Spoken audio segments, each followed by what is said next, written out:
থাকবে, কিন্তু ওই দিন মাটি হওয়া কারো পক্ষে সম্ভব নয়। মালিক ইয়াউমিদ্দিন, ওই দিনের একচ্ছত্র মালিক হলেন আল্লাহ সুবহানাহু ওয়া তাআলা। প্রত্যেকের পুরোপুরি প্রতিদান দেওয়া হবে। ফামান ইয়া'মাল মিসকালা যাররাতিন খায়রান ইয়ারাহ ওয়া মান ইয়া'মাল মিসকালা যাররাতিন শাররান ইয়ারাহ। সূরা জিলজালে আল্লাহ তাআলা এই কথা আগেই আমাদেরকে জানিয়ে দিয়েছেন যে বান্দা এক বিন্দু পরিমাণ ভালো কাজ করলেও তুমি সেদিন পাবে, এক বিন্দু পরিমাণ অন্যায় কাজ করলেও তুমি তার শাস্তি ওই দিন ভোগ করবে। বলেন নাউজুবিল্লাহ। লা তুজলামুনা ফাতিলা, সূরা নিসার ৭৭ নম্বর আয়াতের শেষে আল্লাহ বলেন একেবারে ফাতিলা, একেবারেই আদনা থেকে আদনা, যার কোনো মূল্য আমাদের কাছে নাই। আবার বলছেন সূরা মরিয়মের ৬০ নম্বর আয়াতে এক বিন্দু পরিমাণ, লা ইউজলামুনা শাইআ, এক বিন্দু যার শুধু অবস্থান আছে, যাকে আমরা ডট বলি, একটা ফোঁটা। আবার সূরা নিসার ১২৪ নম্বর আয়াতে আল্লাহ বলতেছেন এক অণু পরিমাণ, ওয়ালা ইয়াজলামুনা নাকিরা, একটা বিন্দুকে অনেকগুলি খণ্ড করলে একটা অণু হয়। সেই অণু পরিমাণ একটা অন্যায় কাজ যদি কারো আমলনামায় থাকে, ওই দিনও তার আমলনামায় স্পষ্ট হবে। সুবহানাল্লাহ, বাদ যাবে না। নাকিরা, ফাতিলা, এগুলির ব্যাখ্যা হলো দুনিয়াতে এমন কিছু বস্তু যার কোনো মূল্য আমাদের কাছে নাই। যেমন একটা খেজুরের আটির মধ্যে উপরে পাতলা একটা সাদা আবরণ থাকে, একটা পাতলা আবরণ থাকে, থাকে কি না? এরপরে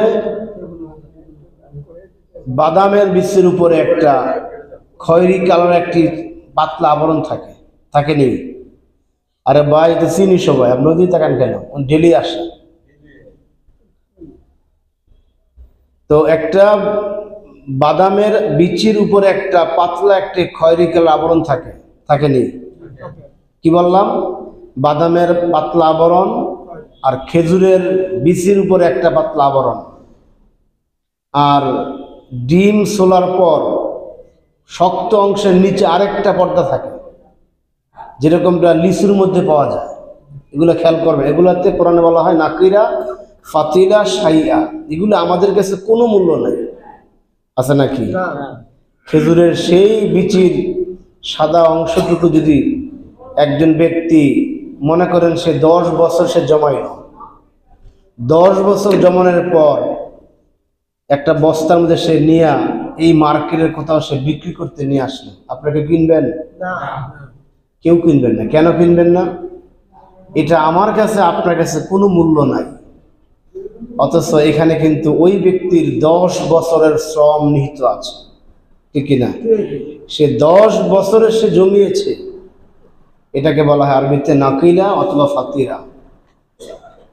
এরকম মূল্যহীন যে একটা ভালো আমল একজন মানুষ করবে, আল্লাহ সুবহানাহু ওয়া তাআলা ওই মূল্যহীন, আমার কাছে মূল্য হলেও আল্লাহর নিকট সেটা অনেক দামি, কিয়ামতের দিন সেটা আল্লাহ তাআলা হাজির করাবেন, দিয়ে আমাদেরকে ঝুলায় দিবেন, বলবেন ইকরা কিতাবাকা কাফা বিনাফসিকাল ইয়াউমা আলাইকা হাসিবা, পড়ো তুমি আজকে তোমার আমলনামা।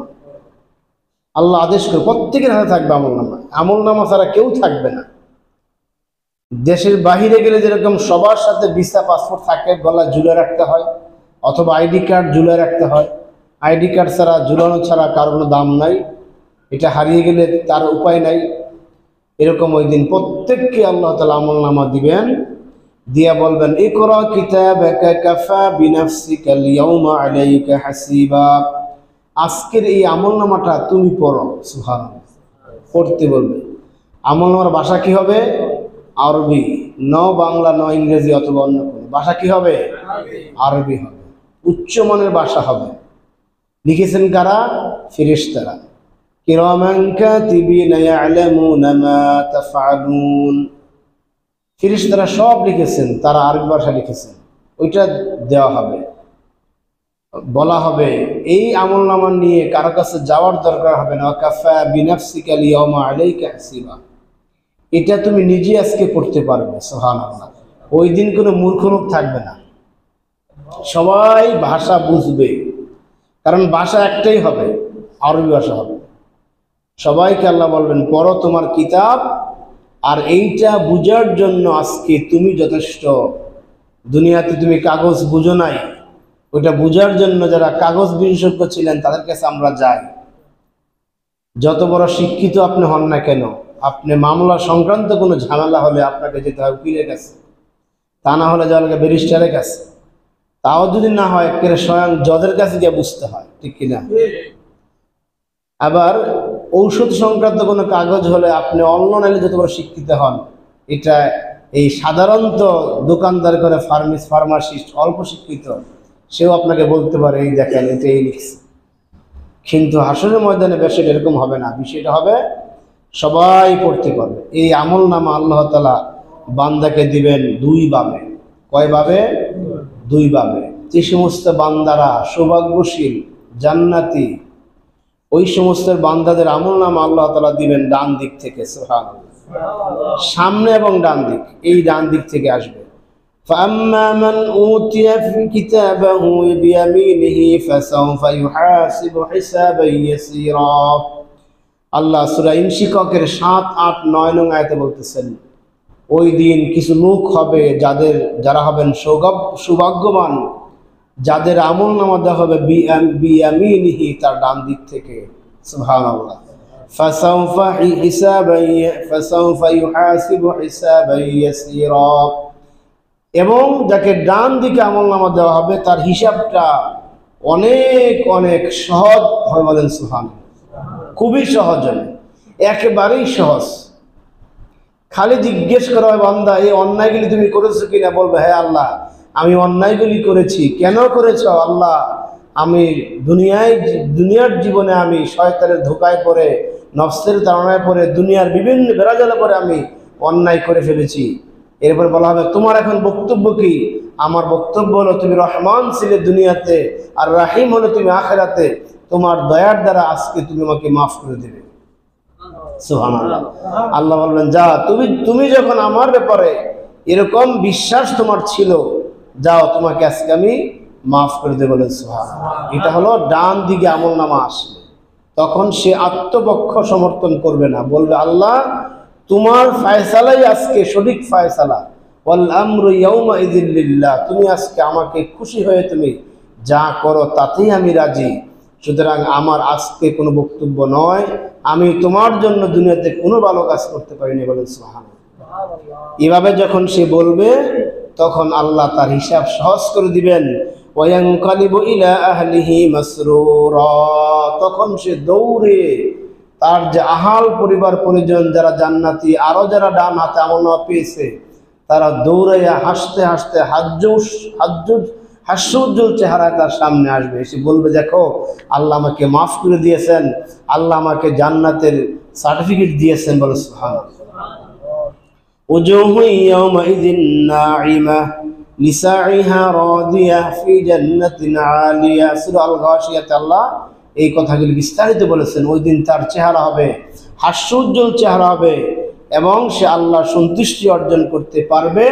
ফি জান্নাতিন আলিয়া, সে বিশাল সুউচ্চ জান্নাতের মেহমান হিসেবে ওই দিন সে নিজেকে সাব্যস্ত করে। বলেন সুবহানাল্লাহ।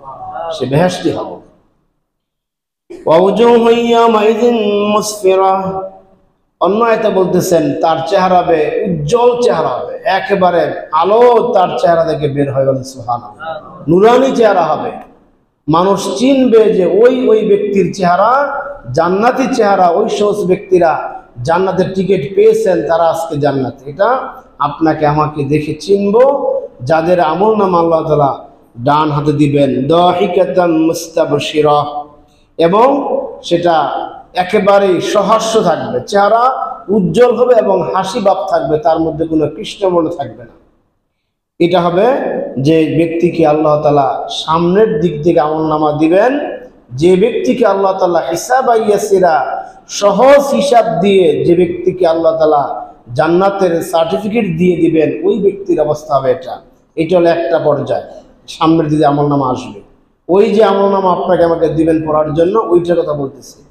আর দ্বিতীয় পক্ষে হলো পিছনের দিক দিয়ে আসবে, যাদের বাম দিক দিয়ে আসবে, সামনে নয়, পিছনের পশ্চাৎ দিক দিয়ে আসবে, এই আমলনামা দেখে তখন ওই ব্যক্তি মৃত্যু কামনা করবে, বলেন নাউজুবিল্লাহ।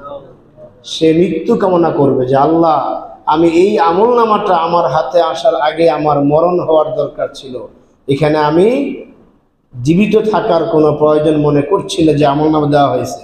ওয়াম্মা মান উতিয়া কিতাবাহু ওয়ারাআ যাহরিহি ফাসাউফা ইয়াদউ সুবুরা ওয়া ইয়াসলা সাঈরা। একই সূরা ইনশিকাকে পরবর্তী আয়াতে আল্লাহ বলতেছেন, আরেক ধরনের ব্যক্তি হবে যাদের আমলনামা পিছন দিক দিয়ে আসবে এবং তখন তারা মৃত্যু কামনা করবে, ওয়া ইয়াসলা সাঈরা, এবং তাদেরকে ওই দিন জাহান নামে নিক্ষিপ্ত করা হবে, বলেন নাউজুবিল্লাহ। পিছন দিক দিয়ে আমলনামা আসা মানেই সে জাহান্নামী, আর সামনের দিক দিয়ে আমলনামা আসা মানেই সেই জান্নাতি। ঠিক এই পিছন দিক দিয়ে আমলনামা যাদের আসবে তাদের চেহারা ওই দিন কৃষ্ণ বর্ণের, কালো বর্ণের।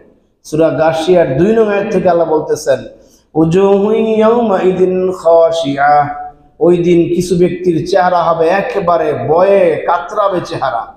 আমিলাতুন নাসিবা, দুনিয়াতে সে যে বাজে আমল করেছে, দুনিয়াতে সে ভালো কাজ করেনি, যে বাজে আমল করেছে সেই বাজে আমলের কারণে তার চেহারাটা একেবারেই কৃষ্ণবর্ণ হবে।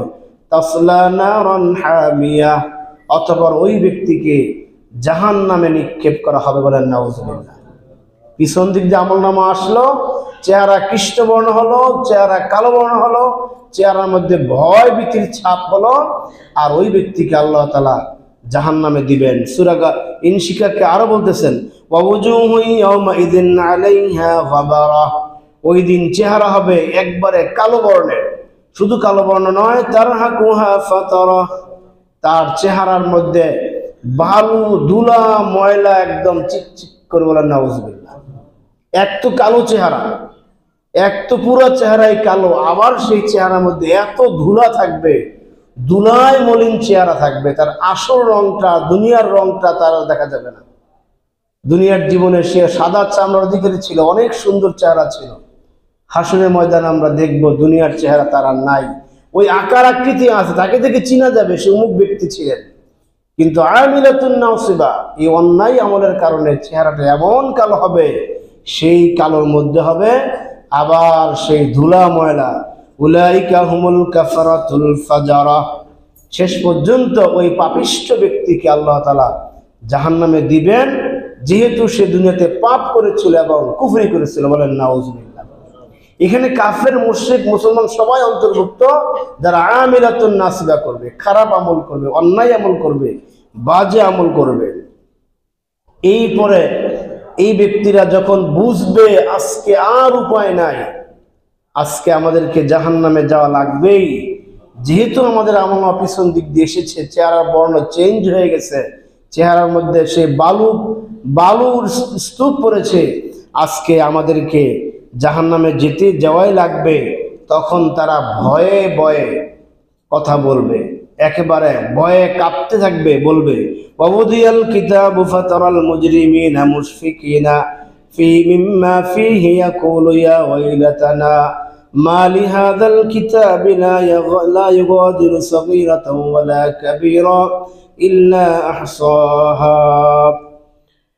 সূরা কাফের 49 নম্বর আয়াতে আল্লাহ বলতেছেন, হে রাসূল, আপনি ওই দিন এই সমস্ত মানুষগুলোকে দেখবেন, দুনিয়াতে যারা আমার অবাধ্য ছিল, বড় বড় কথা বলতো, আপনাকে মেনে নেয় নাই, কোরআনকে মেনে নেয় নাই, কোরআনের অনুযায়ী তার জীবনকে চালা নাই, এরপরও সে বড় বড় কথা বলতো দুনিয়াতে, দেখবেন এদেরকে, এরা মুজরিমিনা, পাপিষ্ঠরা, মুশফিকিন, একেবারে ভয়ে বিহবল হয়ে তারা তাদের আমলনামা যা ছিল তা দেখে বলবে, ইয়া ওয়াইলাতানা মা লি হাযাল কিতাব, হায় আফসোস, আজকে কি কিতাব আমাদেরকে দেওয়া হলো, লা ইউগাদিরু সাগীরাতাও ওয়ালা কাবীরা, এখানে ছোট বড়, একেবারে ছোট থেকে ছোট আমল যেটা আমরা অন্যায় মনে করি নাই, এই আমলটা সেখানে লেখা আছে, আবার বড় বড় আমলগুলো লেখা আছে ইল্লা আহসাহা, এখানে কোনো কিছু বাদ দেওয়া হয় না, বলেন সুবহানাল্লাহ।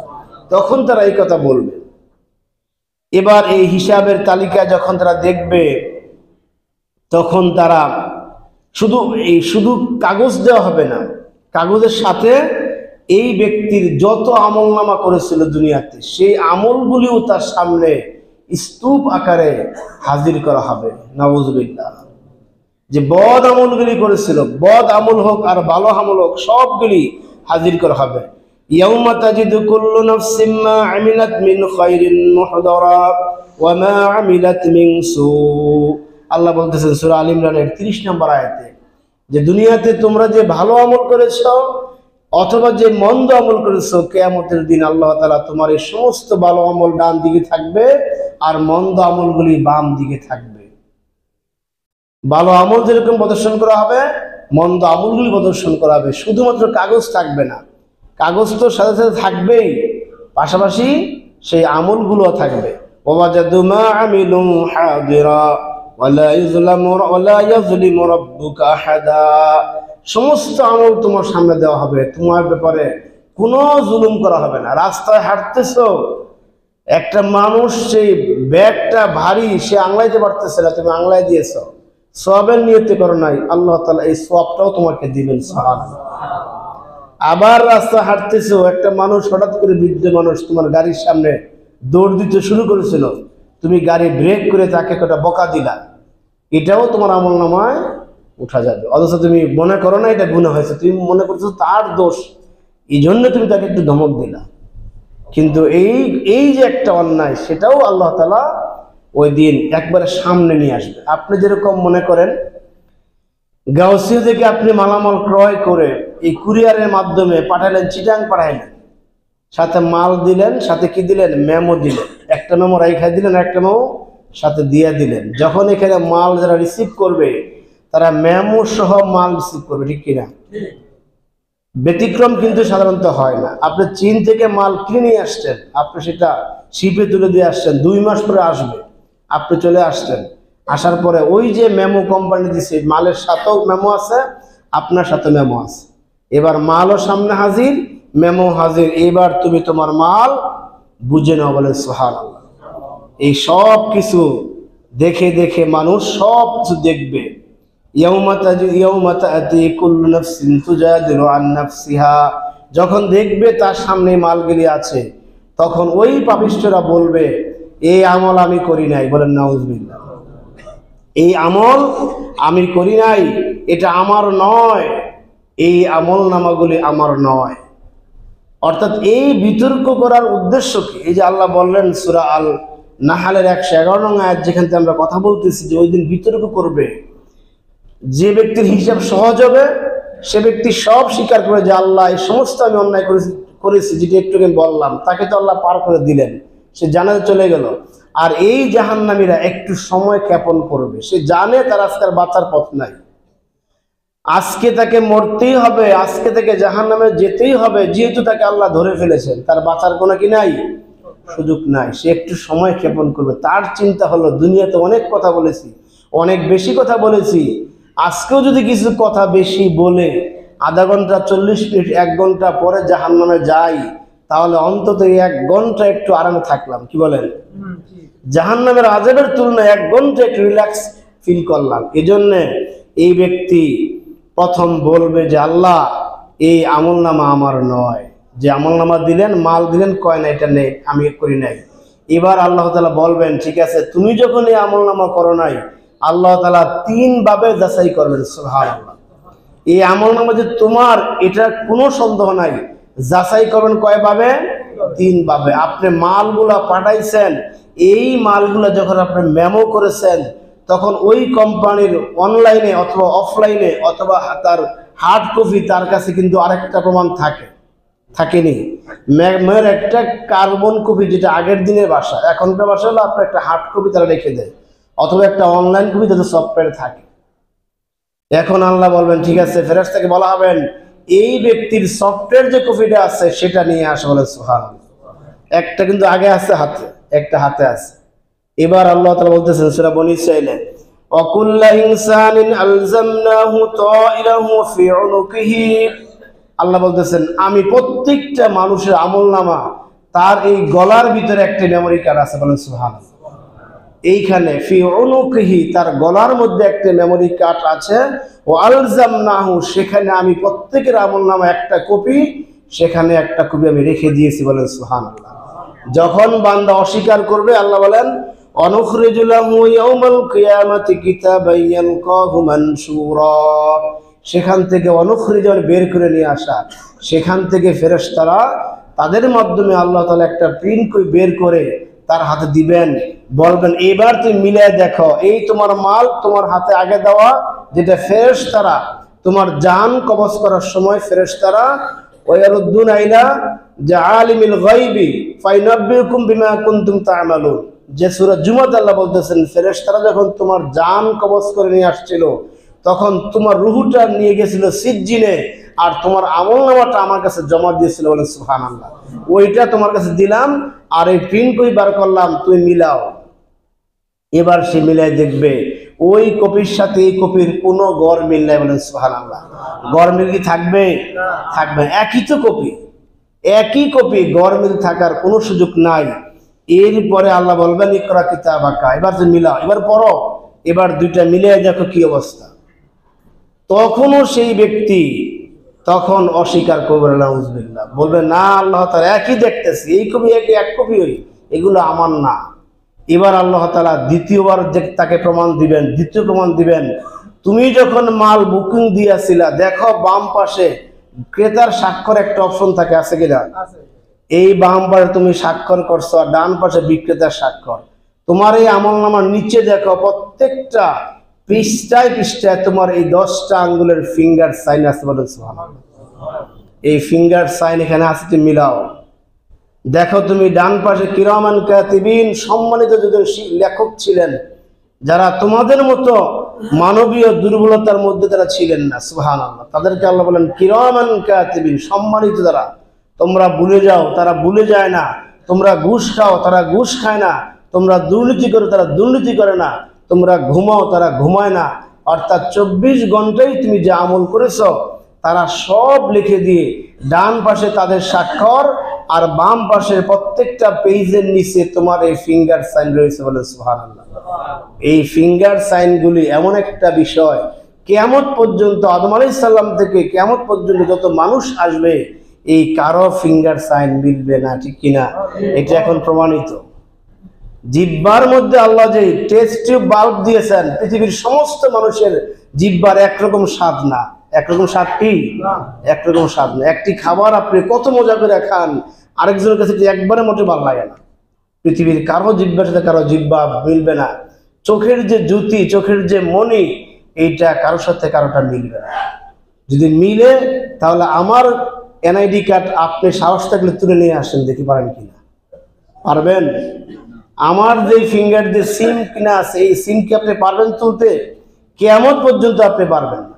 আপনার মোবাইলে যে স্ক্রিন লক দেওয়া আছে, আপনার যে ফিঙ্গার লক দেওয়া আছে বা ফেস লক দেওয়া আছে, আপনি মারা গেলে কিন্তু বিপদ আছে, তখন কিন্তু কাজ করবে না। আবার তখন কিন্তু আপনি কাজ করবে না।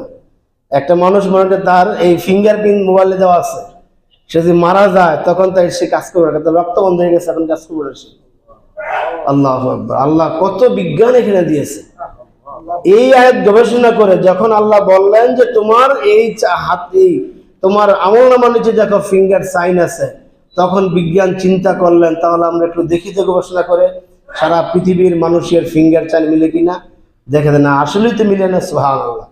তখন তারা এই ফিঙ্গার প্রিন্টটাকে বেশি গুরুত্ব দিলেন। কাগজের সাক্ষ্য নকল করা যায় কিনা, কিন্তু ফিঙ্গার নকল করা সম্ভব নয়। এই দ্বিতীয়বার আল্লাহ তাআলা প্রমাণ নিয়ে আসবেন, তোমরা দেখো প্রত্যেক পেজে তোমাদের ফিঙ্গার সাইন রয়েছে, সুবহানাল্লাহ। আমরা কোরআন থেকে দূরে থাকি, কোরআন বুঝি না, এই জন্য আমরা অনেকে মনে করি, অনেকে বলি যে কোরআনের কি আছে, বলেন নাউযুবিল্লাহ। বরং কোরআনের সব কিছু আছে। পৃথিবীর সমস্ত জ্ঞানের উৎস হল আল কোরআন, ঠিক কিনা? কোরআন হলো সবচেয়ে বড় নীতির গ্রন্থ। একটা বড় প্রসাদকে আমরা বলি কি রাজপ্রসাদ, প্রসাদ অনেক বড়। একটা বড় রাস্তাকে বলি আমরা রাজপথ, বলি কিনা? সুতরাং কোরআন হলো সবচেয়ে বড় নীতি, এই জন্য এটা হলো রাজনীতি, সুবহানাল্লাহ। আমরা যারা বুঝি না তারা বলি যে মৌলবীরা কোরআন নিয়ে রাজনীতি করে, বলে কিনা? এই যে আমাদের আরেক হারুন আঙ্কেল বাড়িছে, একটা ছিল হাউন আঙ্কেল আরেকটা হারুন আঙ্কেল বাড়াইছে, যিনি বিগত এই সরকারের শেষে সংসদে অনেক পাকনাপাড়া কথা বলতেন। তিনি আমাদের কি বললেন? আমরা নাকি ধর্ম নিয়ে রাজনীতি করি, ধান্দাবাজ। বলেন নাউজুবিল্লাহ। আমরা ধর্ম নিয়ে রাজনীতি করি না, বরং ধর্ম নিয়ে রাজনীতি তোমরা করো, যারা নির্বাচন আসলে মাথায় টুপি দাও, দেয় কিনা? চেয়ারম্যান ইলেকশন দাঁড়াবে, এখন আর ফাজো পাঞ্জাবি শোল থেকে নামে না, সারাক্ষণ ফাজো পাঞ্জাবি। আগে চলতেন ট্যাক্সিতে, এখন ছিল হুন্ডার দাও, যে লোক দেখবে। মসজিদে একবারে পিছনে সবার শেষে আইসা একবারে 14 ফুন্ডা কাতার মাইরা সামনে আসে, আসেনি? এটার নাম ধর্ম নিয়ে রাজনীতি। আমরা দেখছিলাম 96 সনে একজন মহিলা হঠাৎ করে মাথায় ঘুমটা চলে আসছে, এই পর্যন্ত ব্লাউজ, এরপরে হাতে তসবিহ, সারা বাংলাদেশের দোয়া, তসবিহ হাতে এই পর্যন্ত ঘুমটা দিয়া বুঝাইছে যে আমি আর সেই আগের 71-72-এর নেত্রী নই, আমি চেঞ্জ হয়েছি, এখন ভালো হয়ে গেছি, আমি অলি হয়ে গেছি। এটা ছিল কি? ধর্ম নিয়ে রাজনীতি। এই রাজনীতি করে তিনি 96 সনে মানুষের মনকে গলায় ফেলছিলেন। না, এই বেটি আসলে ভালো হয়ে গেছে। সম্মানিত হাজির, এটা হলো ধর্ম নিয়ে রাজনীতি। আমরা ধর্ম নিয়ে রাজনীতি করি না, বরং ধর্মের ভিত্তিতে, ধর্ম যেভাবে আপনাকে রাজনীতি করতে বলেছে আমরা ওইভাবে রাজনীতি করি, ঠিক কিনা? আমরা ধর্মকে রাজনীতি হাতিয়ার বানাই না, বিশেষ সিজনে আমরা মুসলি না। যারা আমরা ইসলামী আন্দোলন করি, আমরা সবসময় নামাজ পড়ি, সবসময় আমরা আল্লাহর পথে চলার চেষ্টা করি, ওই মাঝে মধ্যে সিজনে আমরা মুসলি হই না। সম্মানিত হাজির, যেটা বলতেছিলাম, এই ফিঙ্গারপ্রিন্ট মিলার পরও এরপরও সে বলবো আল্লাহ আমার বিশ্বাস হয় না। এবার আল্লাহ তাআলা এক ধমক দিবেন, এক ধমকে তার জবান বন্ধ হয়ে যাবে। বলেন নাউজুবিল্লাহ। এক ধমক দিবেন, জবান বন্ধ। এই জবান দিয়ে দুনিয়াতে বহু ফালতু কথা বলেছো, বহু বেশি কথা বলেছো, তোমার এই জবানের কারণে বহুত মানুষের জান মালের ক্ষতি হয়েছে। এই জবান বন্ধ, সাথে সাথে জবান বন্ধ হয়ে যাবে। বলেন সুবহানাল্লাহ। আল্লাহ জবান বন্ধ করে দিবেন, এখন আর পরের কথা বন্ধ। কিছু লোকের কথা বন্ধ হয়েছে না, খেলা হবে এখন, কই খেলা? প্লেয়াররা মাঠে নামার আগে দৌড়। তো এরকম দুনিয়াতে বহু পড়ে করছে, এখন মুখ বন্ধ করো, আল্লাহ তাআলা মুখ বন্ধ করে দিবেন। আল ইয়াউমা নাখতিমু আলা আফওয়াহিহিম, সূরা ইয়াসিনের 65 নং আয়াতে, আপনারা অনেকে আয়াতটা জানেন। আল ইয়াউমা নাখতিমু আলা আফওয়াহিহিম, আল্লাহ বলেন সাথে সাথে তার জবানটা ওইদিন বন্ধ হয়ে যাবে। অতুকাল্লিমুনা আইদিহিম, তার হাত কথা বলবে যে আল্লাহ এই আমলনামা যা দেওয়া হয়েছে সম্পূর্ণ সত্য, বরং এই লোক মিথ্যাবাদী। বলেন সুবহানাল্লাহ। হাতে বলে দিবে এই কথা। আর অতাশহাদু আরজুলুহুম, পা বলবে আল্লাহ তাআলা আমি সাক্ষী আছি, হাত যা বলেছে সত্য বলেছে। সুবহানাল্লাহ। আর উপায় থাকবে না। অতাশহাদু আরজুলুহুম বিমা কানু ইয়াকসিবুন, যা অর্জন করেছে সকলের বিষয়ে এই হাত পা কথা বলে সাক্ষী দিবে। এইবার ওই ব্যক্তি জাহান্নামে চলে যাবে। বলেন নাউজুবিল্লাহ। ওয়াহুম লা ইউযলামুন, আল্লাহ তার উপর কোনো জুলুম করেন নাই।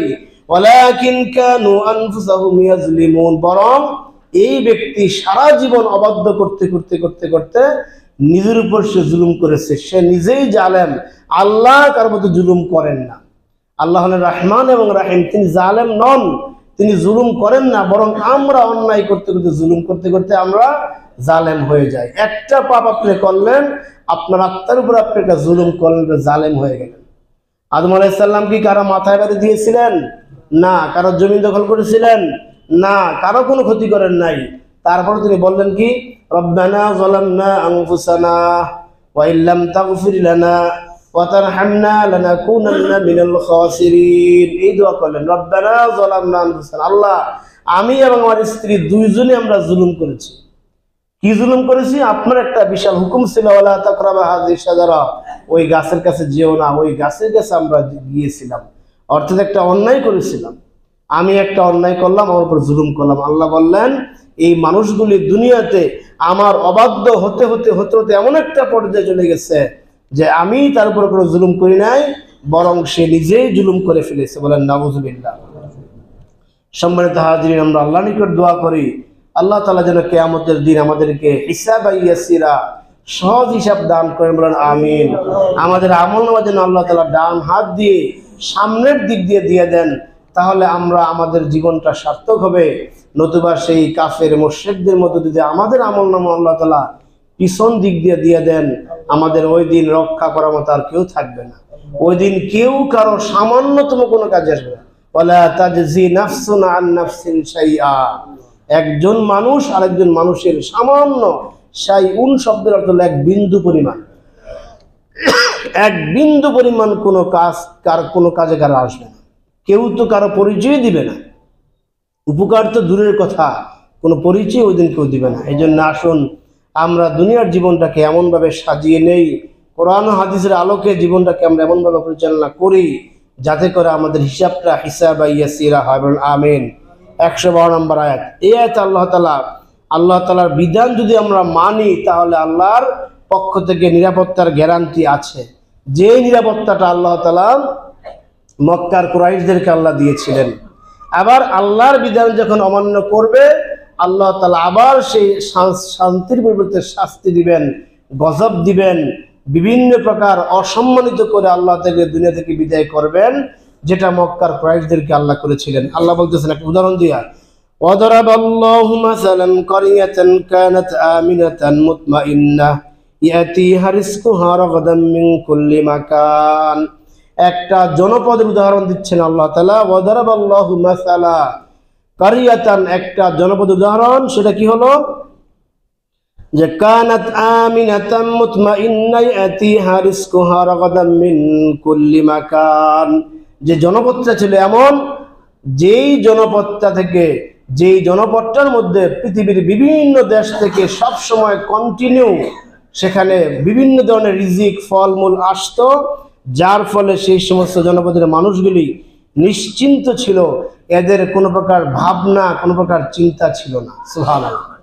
কোনো একটা দেশে যদি বিভিন্ন দেশ থেকে খালি প্রত্যেক সিজনে বিভিন্ন ধরনের খাবার চলে আসে, বাহির থেকে আপনাকে আমদানি করতে হয় না, অটোমেটিকলি চলে আসে, তাহলে ওই দেশের ব্যাপারে এবং ওই দেশের বিরুদ্ধে যদি কোনো শত্রু না থাকে তাহলে ওই দেশে অধিবাসী সবচেয়ে বেশি শান্তিময় হয়, সবচেয়ে বেশি সুখী হয়, সবচেয়ে প্রশান্তপূর্ণ জনগণ থাকবে ওই দেশে, যেই দেশে কোনো শত্রু নাই এবং যেই দেশটা আল্লাহ তাআলা নিরাপত্তা দিয়েছেন।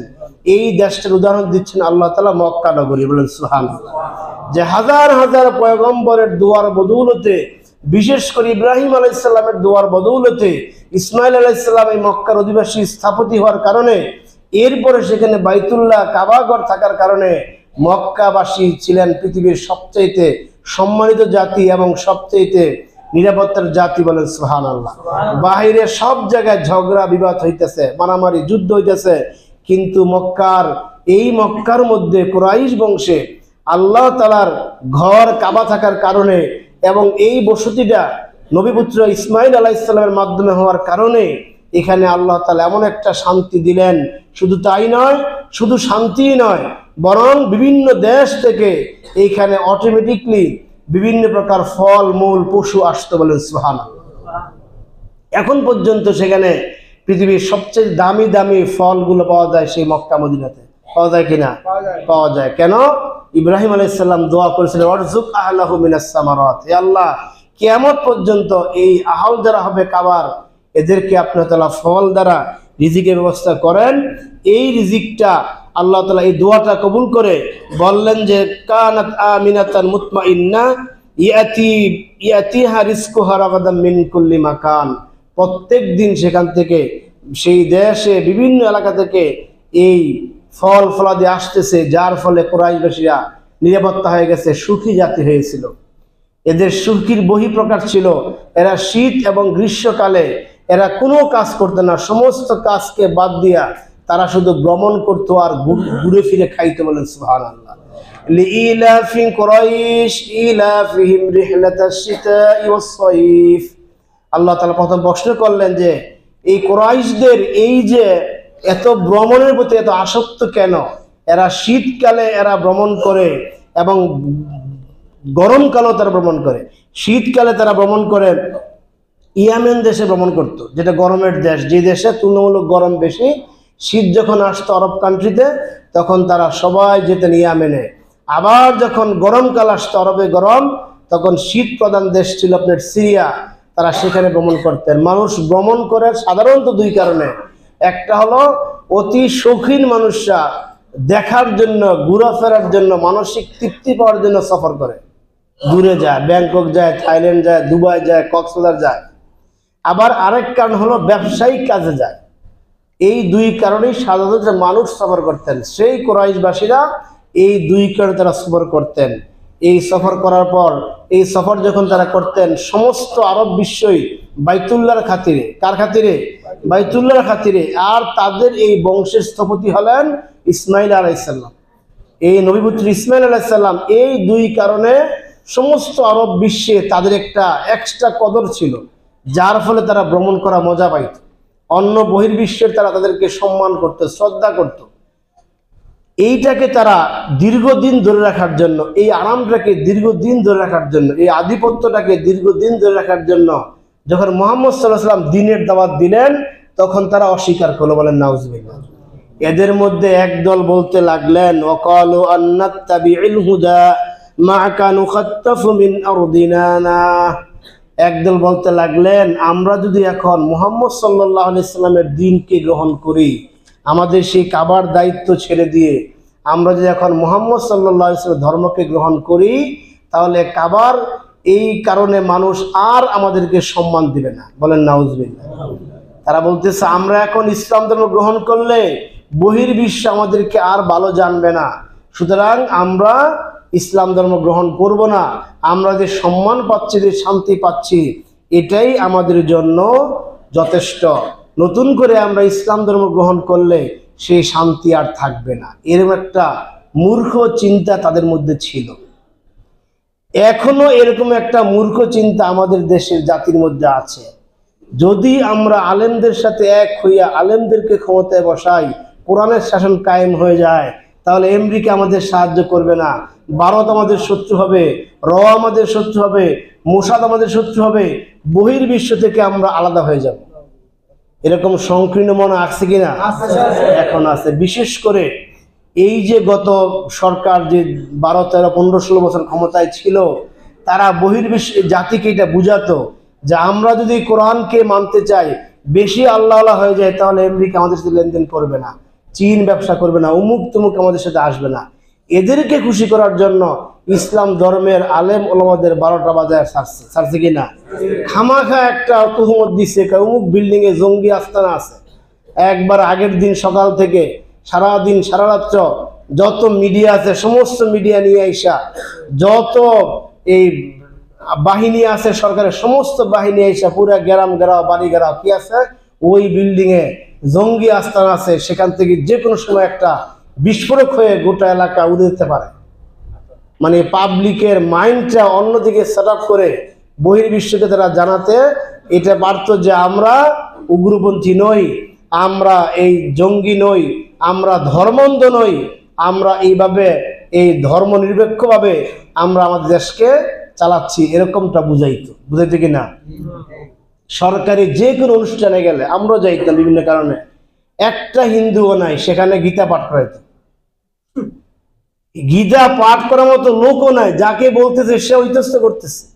আচ্ছা বলেন দেখি, যে ব্যক্তি কোরআন তেলাওয়াত করতে পারে না, তাকে যদি বলেন যে ভাই এটা তেলাওয়াত করে, সে কি পারবে? তার কাছে কি লাগবে? ইতস্ত লাগবে। অর্থাৎ এই সরকারকে দেখাইতো যে না আমরা ধর্মনিরপেক্ষ। এই জন্য উপজেলাতে কোনো অনুষ্ঠান হলে খামাকে একটা বল, তুমুকে একটা গীতা পাঠ করে, সে ভালো করে কি পড়ছে সে নিজে বুঝে না, আমরা তো বুঝি নাই। তার মানে কিছু লোকের এরকম চিন্তা এখনো সেই সংকীর্ণ মনে আছে যে আমরা যে এক হয়ে যাই, ইসলামকে আমরা ক্ষমতায় নিয়ে আসি, তাহলে কিন্তু এরকম বহির্বিশ্ব থেকে বিভিন্ন চাপ আসবে, সম্পর্ক থাকবে না, আমরা বাণিজ্য করতে পারবো না, আমরা ফকির হয়ে যাব, আমরা নিঃস্ব হয়ে যাব। এরকম ধারণা আছে কিনা? আল্লাহ তাআলা আফগানিস্তানের মাধ্যমে সেই ধারণাকে চেঞ্জ করে দিয়েছেন। বলেন সুবহানাল্লাহ। এটা আল্লাহর ওয়াদা, ওয়ালাউ তারা ওয়ালাউ আন্নাহাল কুরা আমানু আত্তাকাউ লাফাতাহনা আলাইহিম বারাকাতিম মিনাস সামাই ওয়াল আরদ। আল্লাহ বলতেছেন, যদি তোমরা আমার কোরআনকে গ্রহণ করো, তাকওয়া অর্জন হও, এখানে আমার বিধান চালু করো, আমি আল্লাহ তাআলা অবশ্যই লাফাতাহনা আলাইহিম বারাকাতুম মিনাস সামাওয়াতি ওয়াল আরদ, আসমানের যত বরকত আছে, জমিনের যত বরকত আছে, সমস্ত বরকত আমি তোমাদের জন্য ঢেলে দিয়ে। বলেন সুবহানাল্লাহ। আল্লাহ দিবে। যেই দরিদ্র আফগানিস্তান এখন কিন্তু বিভিন্নভাবে তারা এখন ধনী হয়ে গেছে, হয়েছে কিনা? আর যারা এই পৃথিবীতে বেশি বাড়াবাড়ি করেছিল, নিজেদেরকে বেশি মাতবর সেজেছিল, তাদেরকে আল্লাহ তাআলা আগুন দিয়ে শেষ করে দিচ্ছেন, বলেন ঠিক কিনা? এই আয়াতে কিন্তু আছে এই ঘটনা। আমি যখন এই আয়াতটা পড়ি, আমার দৃষ্টি যখন চলছিল সেই লস অ্যাঞ্জেলেসের দিকে, আমেরিকার, যেখানে আগুনে সব পুড়তেছে, আল্লাহ বলতেন দেখেন মক্কার কুরাইশরা মুহাম্মদ সাল্লাল্লাহু আলাইহি সাল্লামের সাথে আসলে, তার সাথে মিশলে, তার দিন গ্রহণ করলে বহির্বিশ্ব থেকে তারা আল্লাহ হয়ে যাবে, এই চিন্তা তারা ইসলাম ধর্ম গ্রহণ করেন নাই। আল্লাহ বলতেছেন তারা কি, যে এই ওয়া ফাকাফাত বিআনআমিল্লাহ, তারা আল্লাহর নিয়ামতগুলোকে অস্বীকার করেছিল। ফাযাকাল্লাহু লিবাসাল জুই ওয়াল খাউফি বিমা কানু ইয়াসনাউন, তাদের অজান্তেই আল্লাহ তাআলা তাদের মধ্যে ভয় দিয়ে দিলেন, তাদের মধ্যে ক্ষুধা দিয়ে দিলেন, বলেন সুবহানাল্লাহ। আজকে আমেরিকা যেভাবে জ্বলতেছে, যদি এরকম আরো জ্বলতে থাকে, তারাও কিন্তু আমাদের কাছে হাত পাতবে, পাতবে কিনা? তারা আমাদের মুসলমানদেরকে ধ্বংস করার জন্য যা দরকার তারা তাই করেছে, যা দরকার যেখানে যাকে ব্যবহার করার সেখানে তারা ব্যবহার করে তাদের আধিপত্যকে বিস্তার করার জন্য, আধিপত্যকে বজায় রাখার জন্য বিভিন্নভাবে চেষ্টা করেছে। আল্লাহ বলেন না, এই মক্কার কুরাইশদেরকে আমি ছেড়ে দেই নাই, এদেরকে আমি যখন এত সুযোগ সুবিধা দিয়েছিলাম, তারা যখন কোরআনকে মানলো না, কোরআনকে গ্রহণ করলো না, লিবাসাল জু, তাদেরকে ক্ষুধা তাদের আচ্ছাদন বানিয়ে দিলাম, ওয়াল খাউফ, ভয় তাদের আচ্ছাদন দিলাম। অর্থাৎ মুসলমানদের ব্যাপারে সারাক্ষণ তাদের ভিতরে একটা ভয় থাকতো, হায় হায় কখন জানি মোহাম্মদ আবার কখন জানি মোহাম্মদ আমাদেরকে মারার জন্য সেই মদিনা থেকে বাহিনী নিয়ে আসে, এরকম কন্টিনিউ তাদের ভিতরে একটা ভয় থাকতো। এই ভয়টা থাকবেই। ইসলামকে যারাই মানবে না, যারাই গ্রহণ করবে না, তাদের প্রত্যেকের ভিতরে এই ভয় থাকবে। আজকে পৃথিবীর বিভিন্ন দেশে অনইসলামিক শক্তিরা যত বড় হাকডাক করুক না কেন, তাদের ভিতরে ভয় সবচেয়ে বেশি এই কোরআনওয়ালাদের, আল্লাহওয়ালাদের ব্যাপারে, বলেন ঠিক কিনা? ভারত অনেক কথা বলে, ভারত পৃথিবীতে সবচেয়ে বেশি ভয় পায় বাংলাদেশ, সবচেয়ে বেশি ভয় পায় বাংলাদেশ। ভারতের সাথে অন্য এলাকার যে সীমান্ত আছে, সেখানে নো ম্যানস জোন নাই, সেখানে এত বেশি কাটাতারে বেড়াও নাই যেটা আমাদের এলাকায় আছে, আমাদের দেশে। এর কারণ হলো তারা সবচেয়ে বেশি আমাদেরকে ভয় পায় যে আমাদের সাথে কোরআন আছে, আমরা আল্লাহকে সন্তুষ্টির জন্য আমরা জীবন দিতে আমরা কখনো পিছপা হই নাই, ঠিক কিনা? এই জন্য আল্লাহ তাআলা যে বললেন যে আমি যে নিরাপত্তা দিয়েছি, এই নিরাপত্তা ধরে রাখার জন্য তোমাদেরকে এই মুহাম্মদ সাল্লাল্লাহু আলাইহি সাল্লাম যে কোরআন নিয়ে এসেছেন, ওইটাকে গ্রহণ করতে হবে, ওইটাকে বাদ দিলে হবে না। ওইটা বাদ দিলে আমি আবার তোমাদের উপর আমার আযাব গজব দিয়ে আমেরিকার মতো তোমাদেরকে আমি শেষ করে দিব। কারণ তাদের চাইতে শক্তিশালী দুনিয়ার দিক দিয়ে আমরা বেশি না। যে আগুন আল্লাহ তাআলা সেখানে জ্বালিয়ে দিলেন, এই আগুন পৃথিবীর কোনো শক্তি নিভাতে পারবে না, এটা সম্ভব নয়। আল্লাহর পক্ষ থেকে যে গজব আসে, ওই গজব পৃথিবীর কেউ নিয়ন্ত্রণ করতে পারে না। আল্লাহর পক্ষ থেকে কোনো নিয়ামত আসলে ওই নিয়ামত কখনো শেষ হয় না, ওই নিয়ামতের শেষ হয় না। ওই গজবও আল্লাহ তাআলার পক্ষ থেকে আসলে ওইটাও বন্ধ করার মতো নয়। আল্লাহ যদি কোনো মানুষের দোয়ার বদৌলতে আল্লাহ বন্ধ করে দেন, ওইটা আল্লাহর সিদ্ধান্ত। আমরা দোয়া করি আল্লাহ তাআলা আমাদের সবাইকে এই কোরআন বুঝার তৌফিক দিন, কোরআনের আলোকে আমাদের জীবনকে পরিচালনা করার তৌফিক দান করুন, বলুন আমিন। সম্মানিত হাজিরিন, আল্লাহ